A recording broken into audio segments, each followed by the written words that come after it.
İşlənmiş avtomobil ehtiyat hissələri kəskin bahalaşıb. Satıcılar deyirlər ki, qiymət artımı məhsulun növünə görə dəyişir. Ümumi olaraqsa qiymətlərdə 40%-ə qədər artım var.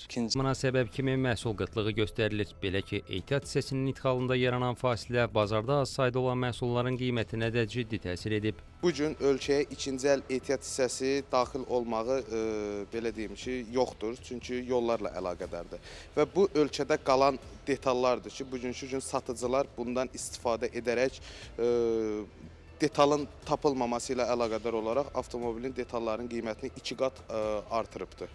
Yəni, bu gün ehtiyat hissəsi, məsəl üçün, ölkəyə daxil olubsa, biz həmən ehtiyat hissəsini 250 manata, 300 manata satırıqsa, bu gün həmən satıcılar bu detalın tapılmamağından istifadə edərək 450-500 manat civarına satır.